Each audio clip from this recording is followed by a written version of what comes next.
पधारे हुए समस्त संत महंतों का स्वागत एवं सम्मान किया जा रहा है। आप सभी एक बार जोरदार जयकारा लगाएंगे। बोलिए श्री बालाजी महाराज जी। महामंडलेश्वर नारायणपुर मैं निवेदन करता हूं माननीय महाराज जी से कि अपनी वाणी द्वारा हम सबको आशीर्वचन प्रदान करें। माननीय आदरणीय श्री श्री 1008 श्री जनार्दन दास जी महाराज। सीताराम जी महाराज की जय। बालाजी महाराज की जय। आज इस गौशाला के प्रथम स्थापना दिवस एवं देव नारायण महाराज का मेला और आप सब लोगों की उपस्थिति बेहद प्रसन्नता का विषय है कि आज श्री बालाजी धाम के द्वारा संचालित एक गौशाला का कार्यक्रम बहुत सुंदर और बेहद सुचारू रूप से किया गया है। बंधुओं, आज हम सबको इसकी जरूरत क्यों पड़ी? भगवान ने गीता, गायत्री और गंगा ये मनुष्य जीवन को तारने के लिए हमें साधन बताए थे। भगवान ने स्वयं गाय चराई। 8 साल की आयु में भगवान ने गोचारण किया और वो हम सब के लिए ये बताने के लिए गोचारण करा कि गाय हमारे जीवन का प्रमुख अंग है। भगवान का अवतार भी जब ही होता है जब विप्रधेनु सुर संत हित 4 जीवों पर जब कष्ट आता है संसार में, ब्राह्मण, गौ और संत और ब्राह्मण, इन चारों पर यदि कोई कष्ट आता है तो भगवान का अवतार होता है और वो पुनः धर्म की स्थापना के लिए हम सबका मार्गदर्शन करने के लिए अवतार देते हैं। बंधुओं, आज गाय की दयनीय स्थिति आप सबसे छुपी नहीं है और मुझे बेहद खुशी है कि आपने गाय की पीड़ा को जान करके ये कार्यक्रम किया है और इस कार्यक्रम के द्वारा गौ माता के जीवन में कुछ सहारा मिलेगा। मैं ये तो नहीं कहता हूं कि गाय का संपूर्ण कष्ट मिट जाएगा, लेकिन आप लोगों के प्रयास से धीरे धीरे ऐसी क्रांति आएगी कि गौ माता आज गलियों में कचरा खाने को मजबूर है।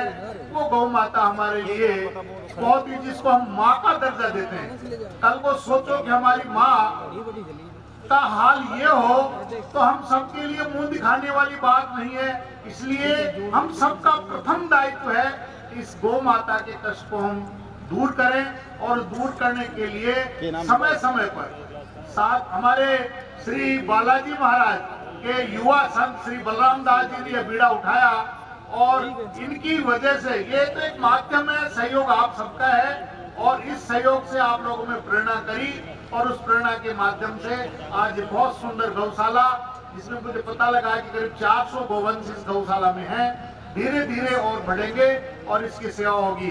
गाय का हमारे जीवन में विशेष महत्व है। गाय के बिना हमारी सनातन संस्कृति चल ही नहीं सकती, क्योंकि जन्म से लेकर मृत्यु तक कोई काम गौ के बिना हमारा पूरा नहीं हो सकता और गौ हमको जीवन में देती ही देती है। गौ हमसे कुछ नहीं मांगती, सिर्फ थोड़ा बहुत चारा, उसके बदले में हमें दूध देती, घी देती, गोबर देती, जिसका हमारे जीवन को, मनुष्य जीवन तो उसके बिना चल ही नहीं सकता। लेकिन हम इस आधुनिक आबादी में हमको इस आधुनिक आबादी में हमने गाय के महत्व को भुला दिया, क्योंकि इस ट्रैक्टर ने गाय के उपयोग को खत्म कर दिया।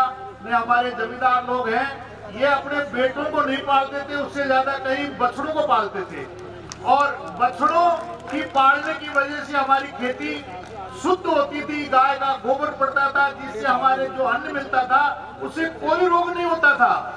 आज हम अन्न जरूर ज्यादा पैदा करने लगे, लेकिन उस अन्न में जो रोग हमें आ रहे हैं, डायबिटीज, बीपी और अन्य जो ब्रेन स्ट्रोक, जाने कैसे कैसे रोग इस अन्न की वजह से आए हैं। हमने जरूर पैसा जरूर पा लिया, लेकिन हमारी पुरानी विरासत जो गौ माता थी हमने उसको भुला दिया। इसलिए मैं अधिक समय, विद्वान लोग बैठे हैं, आप लोगों का बहुत मार्गदर्शन करेंगे। दोनों मासी बहुत विद्वान हैं और इसलिए मैं अधिक समय नहीं लेता हुआ आपसे पुनः गौ माता के लिए सहयोग के लिए प्रार्थना करता हूं कि जो भी आपका यारा प्यारा रिश्तेदार, यदि हमने जीवन में दुर्व्यसन है, बीड़ी सिगरेट तंबाकू दारू पीते हैं लोग, लेकिन उसका यदि हम 10 रुपए पर डे भी निकालें तो इन गौशालाओं की स्थिति बहुत सुंदर हो जाएगी। और यदि 10 रुपए हमारे जीवन में कोई बहुत बड़ा महत्व नहीं है, माताओं से आग्रह करता हूँ कि वो एक रोटी के रूप में जो अन्न बचता है वो गौशाला में पहुंचाएं, क्योंकि गौशाला आज समय ऐसा आ गया कि लोग अपने 150, 200, 250 गज में मकान बनाते हैं, उनमें गाय नहीं रख सकते। इसलिए इस पीड़ा को संतों ने जाना और संतों ने गौशाला चलाने के लिए निर्णय करा और आप लोगों को एक साथ एक सामूहिक रूप से जोड़ करके ये गौशाला चलाने का निर्णय किया है।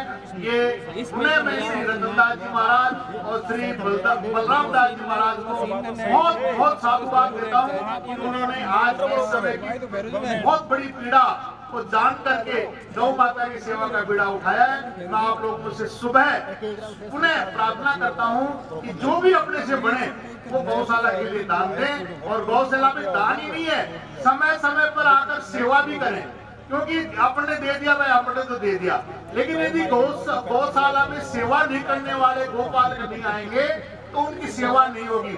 इसलिए आपको जब भी समय मिले अपने गौशाला में आए और उनकी गौ सेवा करें। आपके शादी ब्याह फंक्शन सवामणी होती है तो मैं कहता हूँ कि सब को बंद करो, और यदि सवामणी के नाम से करनी है तो गायों की सवामणी करो, और ब्याह में अधिक जो बचता है उसका जो भी तुम्हें बचता है जो गायों के लिए दो।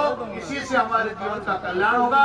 इन्हीं सब बातों के साथ मैं अपनी वाणी को विराम देता हूँ और पुनः इस गौशाला की भविष्य के लिए शुभकामना करते हुए जय श्री राम, जय भारत, जय गौ माता।